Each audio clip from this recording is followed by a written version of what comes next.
The trial of Socrates isn't just ancient history. Actually, it's kind of the original blueprint for standing trial for your ideas. Today, we're diving into this explainer to unpack what is arguably the ultimate true crime story of antiquity. We're talking about a defense of a lifestyle that literally shaped the next 2.5 millennia of human thought. All right, part one, the setup. Now, you might hear this text called Plato's Apology, but let's clear something up right away. In Greek, an apologia is a formal defense speech. It's absolutely not him saying, "Hey guys, my bad," or begging for forgiveness.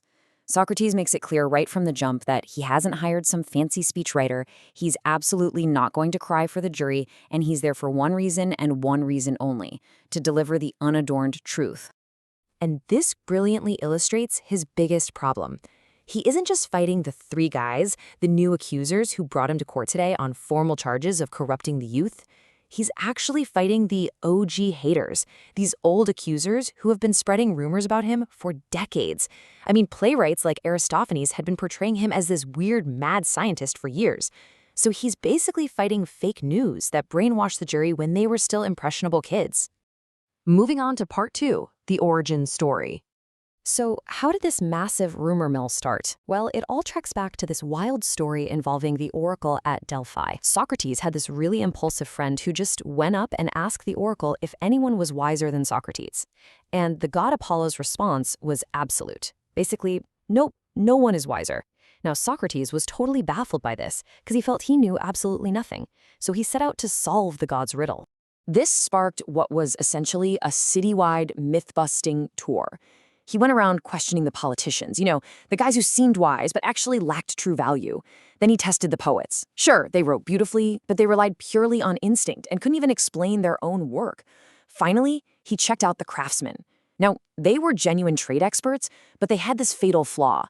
They wrongly assumed that being good at their one specific trade made them experts on literally everything else. So, by cracking the oracle's riddle, Socrates discovered his life's mission. He realized that true intelligence isn't about having all the answers. It's actually about having the intellectual humility to recognize your own ignorance, to know the limits of your own knowledge. But as you can imagine, walking around Athens proving to very important people that their wisdom is just a total illusion, yeah, that's exactly what made him so deeply unpopular. Which brings us to part three, the showdown. Now we get to the live courtroom battle. Facing his new accuser, Meletus, Socrates leans right into his famous method. Meletus makes this wild claim that every single citizen in Athens makes the youth better, except for Socrates. Well, Socrates dismantles this instantly with a great analogy about a horse trainer. Think about it. If you want a horse to be fast and well-trained, do you hand it over to a random crowd or a highly trained expert? The crowd is going to ruin the horse, right?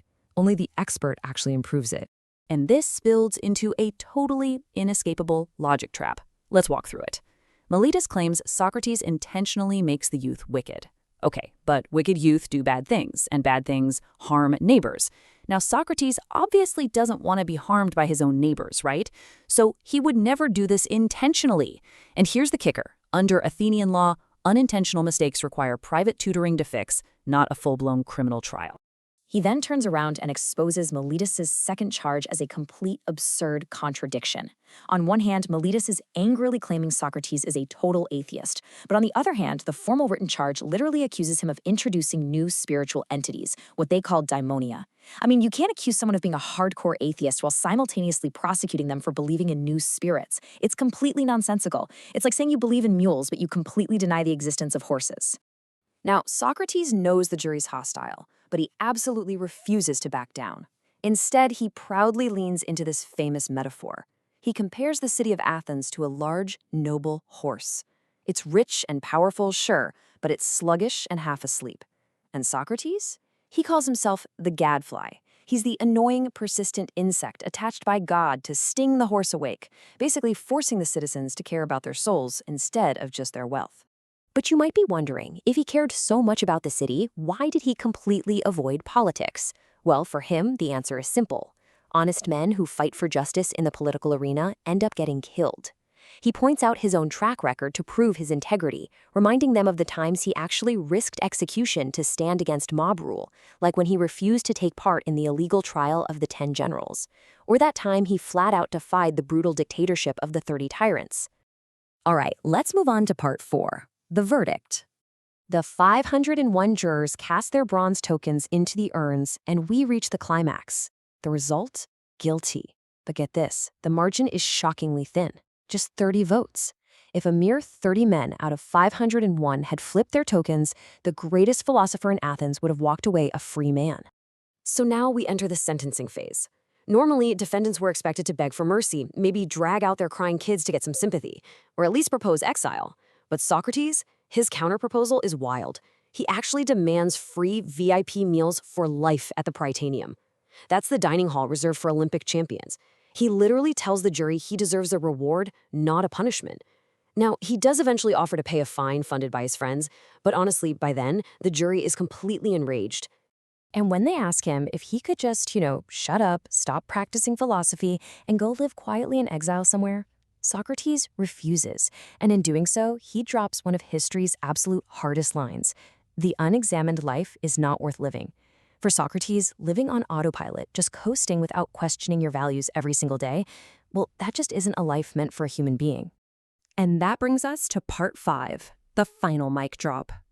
Outraged by his defiance, the jury sentences him to death by drinking hemlock poison. But instead of panicking, he offers his supporters this fascinating comfort, basically framing death as a total win-win situation. He says, look, it's either a dreamless sleep, a perfectly peaceful, complete nothingness, like the best rest you've ever had, or it's a transition to the afterlife. And if it's the afterlife, well, then he gets to spend eternity hanging out in Hades, questioning ancient heroes like Homer and Odysseus. Then, right before they take him away, he leaves the courtroom with this absolute mic drop of a final statement. He says, "But now it is time to go, I to die and you to live.